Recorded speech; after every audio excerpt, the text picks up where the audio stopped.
அனைவருக்கும் வணக்கம். தொடக்க வேளாண்மை கூட்டுறவு கடன் சங்கங்களில் செயல்படும் ERP மென்பொருளில் உறுப்பினரின் அடையாள விவரங்கள், குடும்பம், சொத்து, நிலப்பதிவு மற்றும் நில விற்பனை குறித்த இந்த வீடியோவில் உங்கள் அனைவரையும் சந்திப்பதில் மகிழ்ச்சி. இது உறுப்பினர் குறித்த இரண்டாவது வீடியோவாகும். முதலில் ஐடென்டிட்டி டீடைல்ஸ் மெனுவை தெரிவு செய்வோம். இதில் உறுப்பினர் அட்மிஷன் நம்பரை உள்ளீடு செய்து கூட்டல் குறியீட்டை அழுத்தவும். நீங்கள் காணும் இத்திரையில் டைப் ஆஃப் ப்ரூஃப் களத்தில் ஐடென்டிட்டியை தெரிவு செய்து ப்ரூஃப் டிஸ்கிரிப்ஷனில் பேன் கார்டை தெரிவு செய்யவும். ஐடி ப்ரூஃப் களத்தில் பேன் எண்ணை உள்ளீடு செய்யவும். இதேபோல் Aadhaar card, driving licence, passport, voter ID போன்ற ஆவணங்களில் ஏதாவது ஒன்றை கொடுக்கலாம்.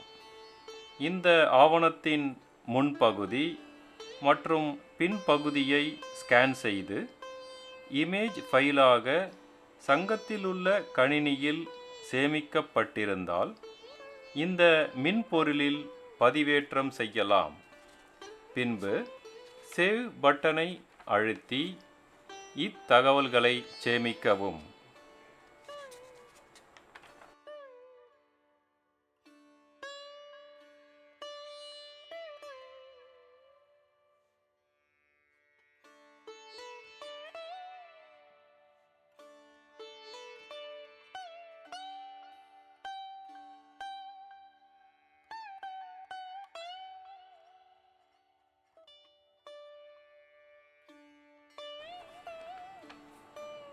அடுத்து என்ன செய்ய வேண்டும் என்பதை மென்பொருளே பரிந்துரைக்கும்.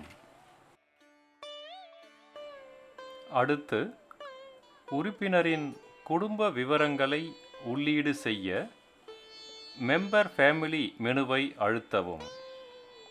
திரையில் அட்மிஷன் நம்பரை உள்ளீடு செய்து கூட்டல் குறியினை அழுத்தவும். இப்பொழுது திரையில் தெரியும் களங்களில் விவரங்களை உள்ளீடு செய்த பின் சேவ் பட்டனை அழுத்தவும்.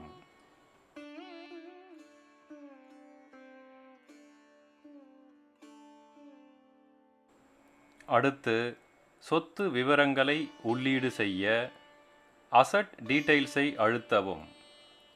அட்மிஷன் நம்பரை உள்ளீடு செய்த பின் கூட்டல் குறியினை அழுத்தி உறுப்பினரின் அசையும் சொத்துகள் மற்றும் அசையா சொத்துக்களை உள்ளீடு செய்யவும். இறுதியாக சேவ் பட்டனை அழுத்தவும். அடுத்ததாக நில விவரங்கள். அதற்கு ரெஜிஸ்டர் லேண்டை தெரிவு செய்யவும். உறுப்பினர் பயிர்க்கடன் பெற நில விவரங்கள் இன்றியமையாதது. உறுப்பினர் எண்ணை உள்ளீடு செய்த பின் கூட்டல் குறியினை அழுத்தி கிராமம், சர்வே எண், நில அளவு போன்ற விவரங்களை உள்ளீடு செய்யவும். கூட்டல் குறியினை அழுத்தி ஒன்றுக்கும் மேற்பட்ட நில விவரங்களையும் பதிவு செய்யலாம்.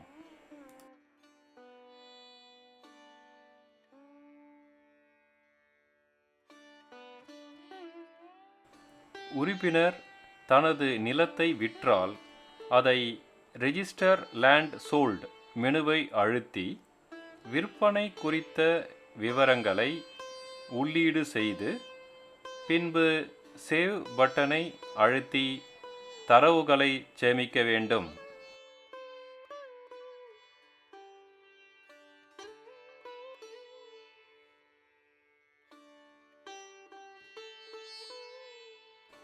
இதுவரை உறுப்பினரின் அடையாள விவரங்கள், குடும்ப விவரங்கள், சொத்துகள், நில விவரங்கள், நிலம் விற்ற விவரங்களை எப்படி உள்ளீடு செய்வது என்பதை பார்த்தோம். அடுத்த வீடியோவில் மீண்டும் உங்களை சந்திப்போம். நன்றி.